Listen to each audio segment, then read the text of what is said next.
The war was finally over. The stars were quiet again, but the silence felt heavy. In the heart of the Zeorian Empire, the great halls were filled with whispers, not cheers. High Commander Varkal was dead, a hero to his people, a legend in battle. But now he was gone, and he left behind something even more dangerous than war. A widow. Her name was Velna Kai. Tall, graceful, powerful, she was from the noble line of the Zyrene. But now, with her mate gone, she had become unwanted. According to ancient law, a Zyrene widow must be claimed within 7 cycles. If no warrior claimed her, she would be stripped of her name, her honor, her life. That was the custom. That was the law, and yet not a single Zyrene male stepped forward. Velna sat alone in the Temple of Binding, her silver robes untouched by any suitor. Her dark eyes stared at the stars, but she did not cry. She was a soldier's wife, and soldiers knew that tears meant nothing. She had fought beside Varkal, saved his life more than once, but none of that mattered now, the council whispered. Behind closed doors, perhaps she is cursed, said one. Perhaps Varkal died because of her, said another. She is too proud, too strange, too human-like. They nodded, pretending sorrow, but secretly relieved. A strong widow could stir rebellion, especially one who knew too many secrets. And so, the days passed. 1, 2, 3. The 7th cycle came, and still no one stood to claim her until a message arrived. It came through the old cum channels, flickering through dust and time. It was short, clear, and sent from a human frequency.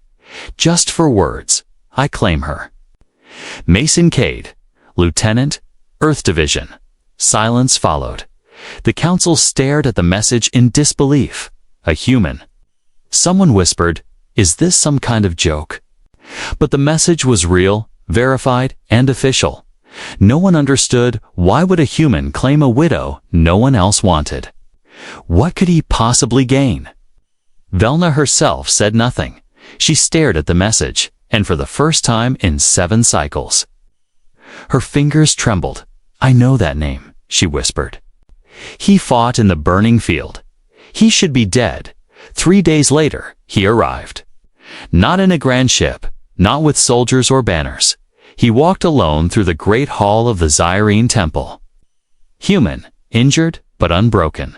He wore a scar. Across his cheek, a mark from the same battle where her husband had fallen. The Zyrene guards moved aside as he passed. Unsure whether to mock him or salute him, he stopped before Velna and bowed. Not like a warrior, but like a man with nothing. "To lose, I meant what I said." Mason spoke calmly. "I claim her." Velna rose slowly, her voice cold. "You are not one of us. You don't understand what this means." "I understand more than you think," he said. "I was there when your husband died, and I know it wasn't the enemy who killed him." Gasps filled the hall. Velna's eyes widened. "You speak lies," she whispered. Mason shook his head. "I speak truth. And I think you already know that." Silence, heavy and sharp, filled the space between them. Outside the temple, a black drone floated near the roof, watching, recording. A voice spoke into a communicator. "The human has made his move. Begin phase 2, back inside." Velna stared at Mason Cade. This strange, foolish, brave human. He was either insane or the only person willing to die for the truth. She stepped closer and leaned in. "You shouldn't have come," she said. "Now, you may never leave." Mason looked up, a small smile on his lips. "Good. I didn't come to run." And with that, the ancient flames of the binding temple flared. The ritual had begun, whether they lived or died. From this moment forward, they were one. Asterisk, the stars did not sleep that night, from orbit. The binding temple glowed like a wound in the skin of the world. Inside, the fire still burned, proof that the claim was accepted.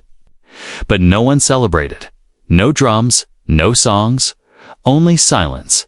Velna Kai sat alone in her chamber, her hands cold and still. She could not sleep.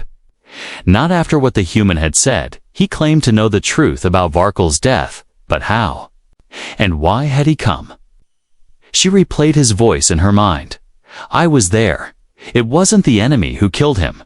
Those words were poison, and yet her heart did not reject them, because deep inside, a small voice had whispered the same thing long ago. Something had always felt wrong. Meanwhile, Mason Cade stood in the lower chambers, his human body tired, covered in bruises. But his mind was sharp. He stared at a small device in his hand, a memory stick wrapped in black steel. Inside was a recording, hidden during the last battle. It was the reason he came. It wasn't love, not at first. It was duty, and maybe guilt. Flashback. 2 years ago, the burning field, Mason's unit was pinned down, surrounded by chaos.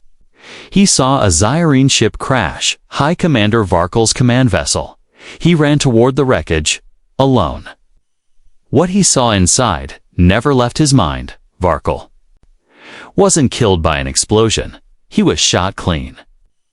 Sharp, from behind, by another Zyrene, a young officer in royal armor, a traitor, and then the signal was wiped. Mason hid the recording chip, knowing no one would believe him. But when he learned about Velna's fate, abandoned, dishonored, something inside him refused to stay silent. If I don't speak, no one will. He had told himself, she deserves to know, but he never expected this. The ancient trials, the rituals, the danger, and worst of all, the politics.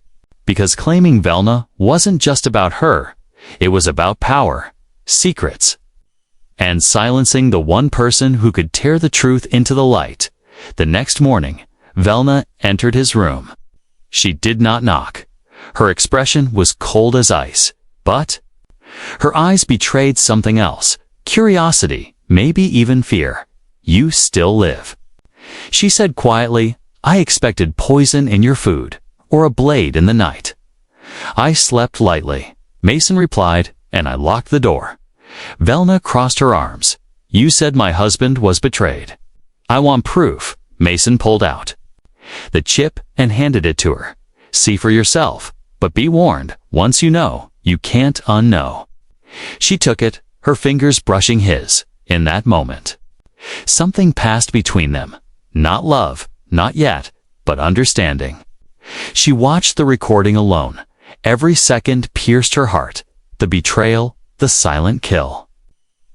The mark on the armor. It was someone from her own bloodline. A cousin, once trusted, now a ghost in the council. Velna smashed the device against the wall. Not to destroy it, but to hide it.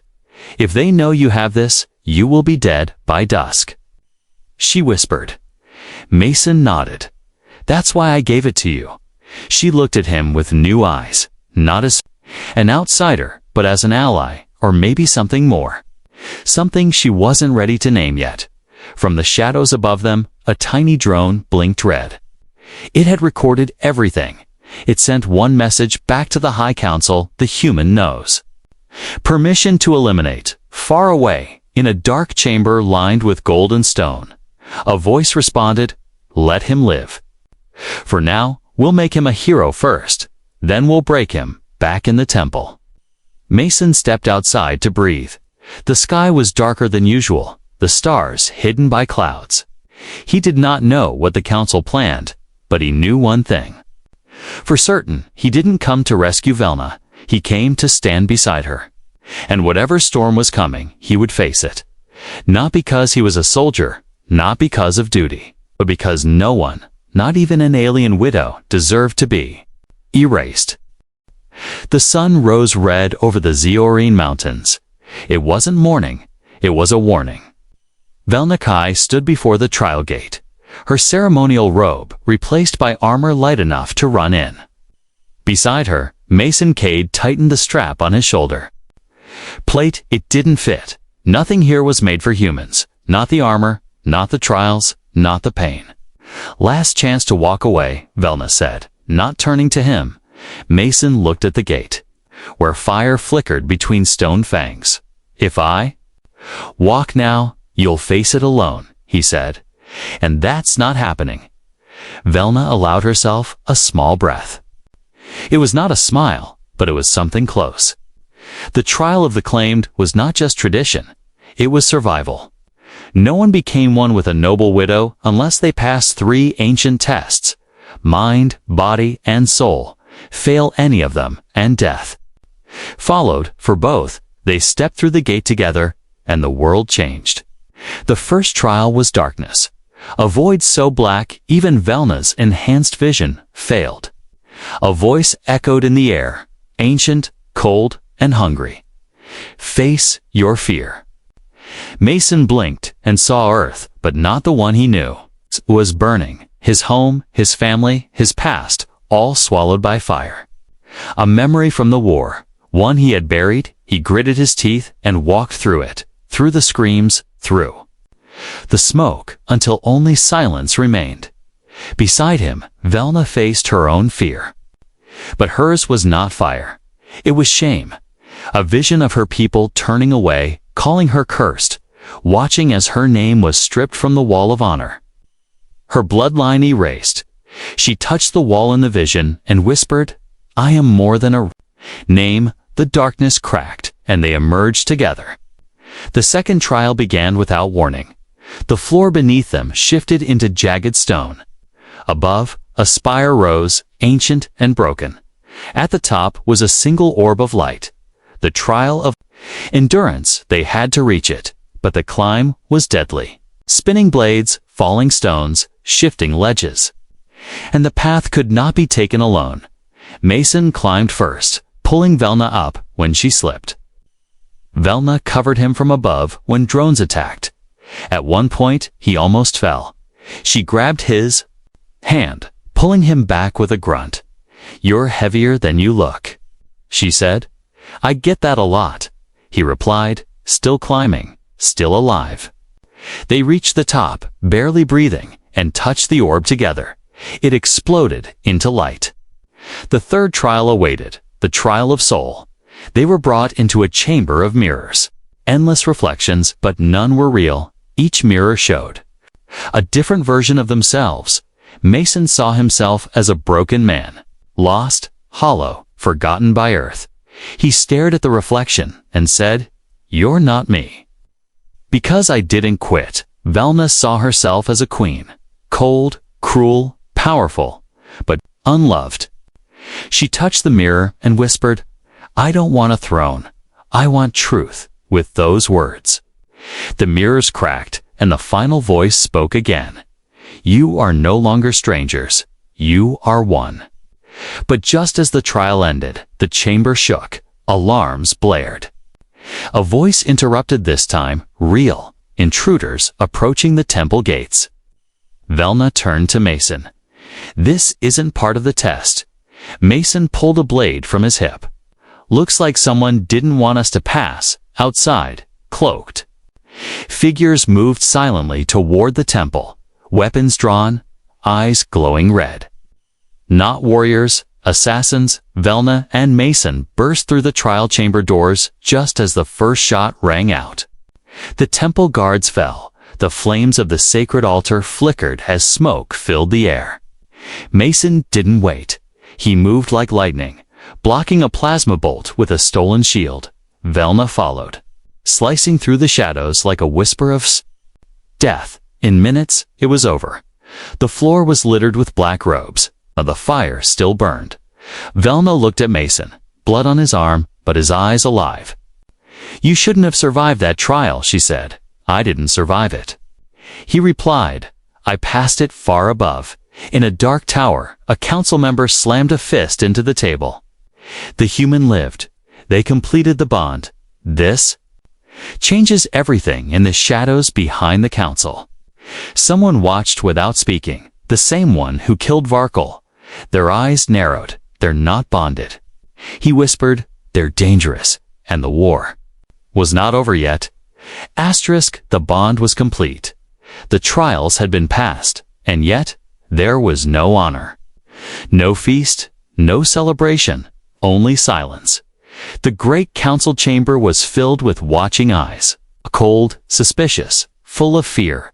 Velna and Mason stood in the center like criminals, not heroes, not mates, just problems. The High Chancellor raised a hand, his voice echoing through the marble hall. "This union is unnatural," he said. "This human does not belong among us." Velna stepped forward, her voice sharp. "We followed your laws. We passed your trials." Mason held back, watching, learning. He could feel the hatred in the room, not just for him, but for her too, because Velna was dangerous now. Not because of power, but because of truth. The council voted. Without discussion, without honor, the verdict was exile. They were given 1 hour to leave the city. No ship, no escort, no protection. And yet, as they walked through the gates, the guards did not jeer. They bowed, small, quiet bows. One by one, the message was clear. Some still believed in them, far beyond the city walls. In the shadow of the Blue Mountains, they found shelter in a forgotten outpost. A place once used by rebels, now abandoned. Here, Velna lit the fire, and Mason unlocked the hidden files inside. His backup memory drive, the truth he had held on to for 2 years, the real reason he came, the reason Varkle had been killed.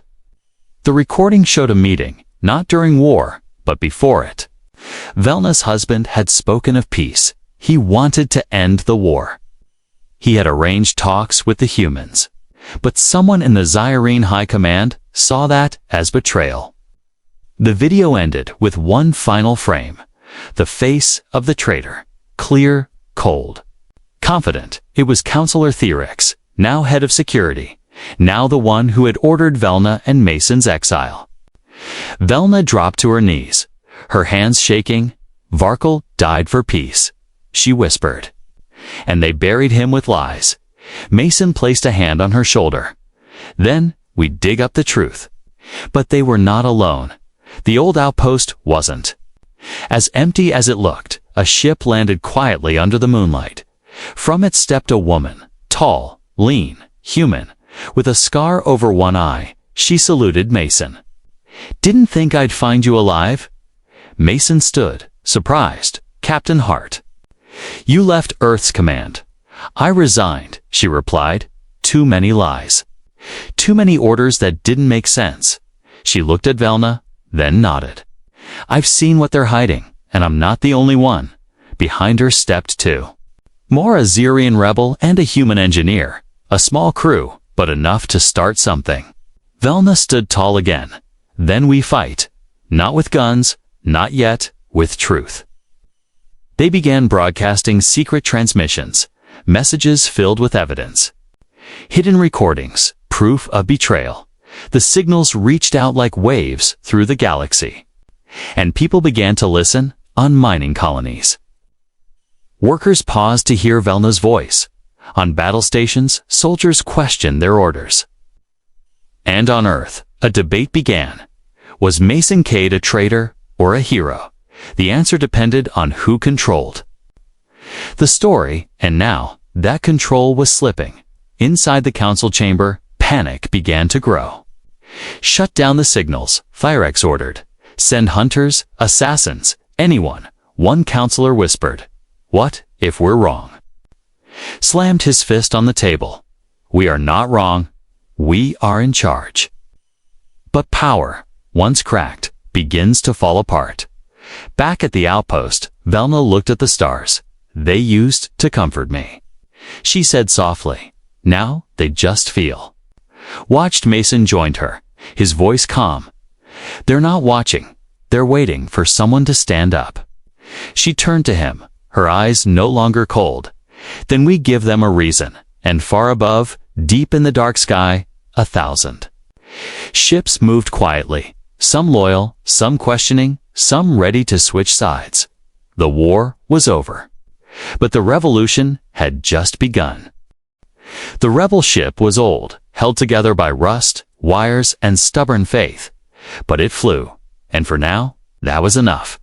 Mason sat near the back of the command deck, staring at the stars through the scratched glass window. They looked peaceful, but Somewhere out there, fleets were moving. Orders were being whispered, and his name was being added to kill lists. Velna entered the room, a datapad in her hand. "We're being tracked," she said calmly. Mason didn't flinch. "By the Zyrene." Velna nodded. "And by your people too." Mason's jaw tightened. He had expected betrayal from her empire, but from Earth's command. That still stung. Captain Hart entered right after. A bandage over her temple and an old revolver at her hip. "I intercepted a comlink," she said. Tossing the chip on the table, "They want you both silenced before the transmission spreads too far." Velna looked at Mason. "So, what now?" Mason leaned forward. "Now we do what they fear most. We stay alive, and we speak louder. But even rebels need allies, and the next step was dangerous." They set course for Viren's Edge, an outlaw moon where smugglers, exiles, and broken warriors gathered. It was not a place of trust, but it was a place of truth. As their ship landed, eyes watched from towers made of bone and steel. No flags, no laws, only deals. Mason stepped out first, then Velna. Their presence was noticed immediately. A human bonded to a Zyrene widow. That kind of story spread fast, and not all listeners were friendly. Inside a shadowed bar, filled with red smoke and low music, they met an old contact, a Zyrene warlord, turned mercenary, known only as Drek. He sat like a mountain in rusted armor, a cigar in one hand and a robotic claw for the other. When he saw Velna, he didn't rise, but he smiled. "A ghost walks in," he said, "and she brings her human shadow." Velna kept her voice cold. "We need your help." Drek laughed. "You need more than that. You need a miracle, Mason." "Drop the dataship on the table. Watch this first." Minutes passed. Drek didn't speak. When the video ended, showing the truth about Varkel's death and the Council's lies, he crushed his cigar with his claw. "That bastard Thyrex," he muttered. "I fought beside him once. Never thought he had the spine for betrayal." Velna leaned closer. "Help us. Not for me. For the future." Drek stood slowly, then turned to the others in the bar. "Everyone, listen," he shouted. "The widow of Varkel walks among us, and the human she's bonded to holds the truth. The Council wants them dead, but I say we keep them alive because maybe, just maybe, they're the last chance we've got." Silence. Then someone clapped, then another, and then weapons were raised, not in threat, but in salute. The bar had turned. Enemies were becoming allies. Later that night, as stars blinked softly above the outlaw moon, Mason stood alone near the landing bay. Velna joined him quietly. "You did it?" she said. "No," Mason replied. "We did it, for a moment." There was peace between them. No politics, no war. Just two souls carrying too much weight. Velna looked at him, her voice softer than before. "You never answered the question. Why did you really claim me?" Mason looked up at the stars. "I thought I was doing the right thing, but now? I think it was more." Velna said nothing, but she didn't look away. Not this time. Below them, the rebel fleet prepared to launch, and above them, the Council prepared to crush them. The next battle wouldn't be fought on a field. It would be fought on screens, in hearts, in truth. And as the engines fired and the stars bent around them, a message pulsed through the dark, a signal of rebellion, a signal of hope, and somewhere, far away, someone was listening. Asterisk, the stars were not what they seemed. From far away, they were beautiful, peaceful. But Mason Cade had learned something dangerous. Peace was often a lie told by those in power. The rebel fleet had grown. Smugglers, defectors, forgotten. Warriors all united under one signal. A simple message. The Council lied. The truth lives. And we are not afraid, for the first time in weeks. Mason and Velna stood on a real bridge, not a broken ship or outlaw base. This one was clean, steady, built for war, and now it was theirs. Captain Hart stood at the helm, her fingers gliding over controls. "We're being invited to a summit," she said. "Earth's command wants to talk." Velna narrowed her eyes. "That's strange timing," Mason agreed.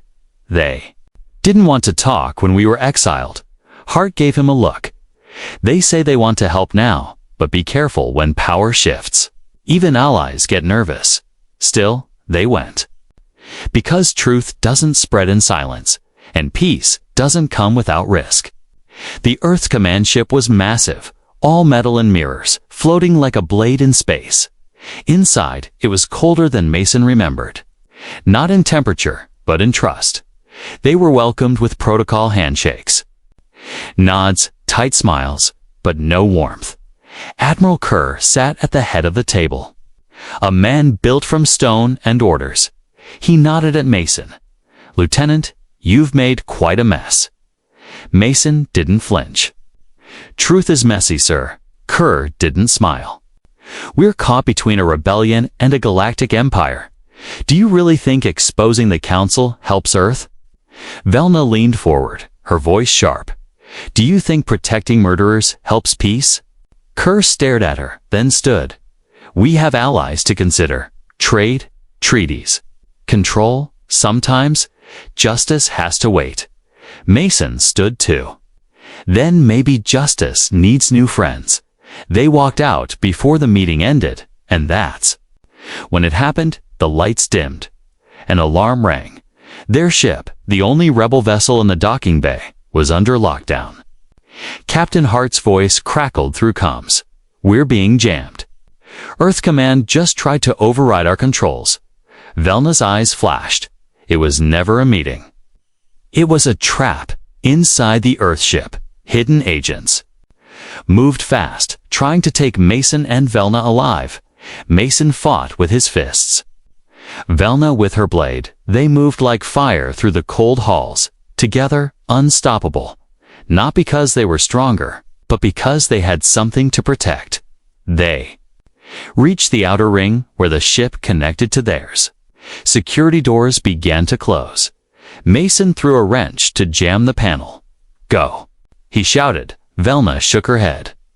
"Not without you." Hart's voice came again. "We've got control. Get aboard now."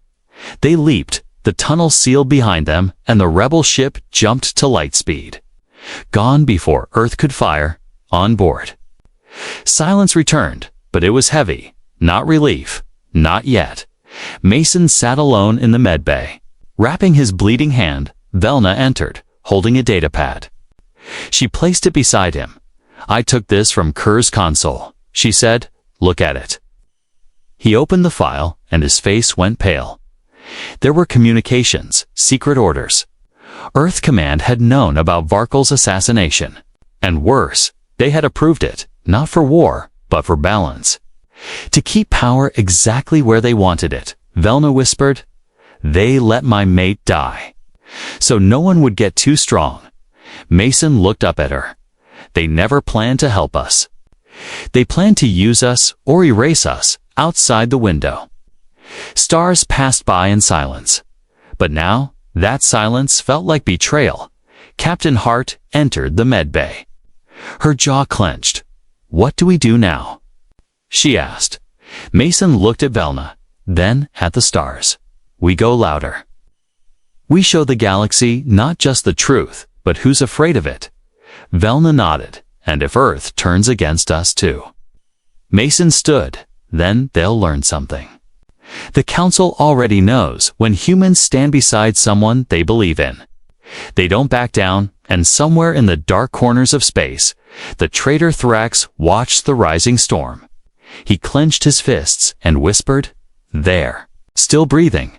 Then, it's not over yet."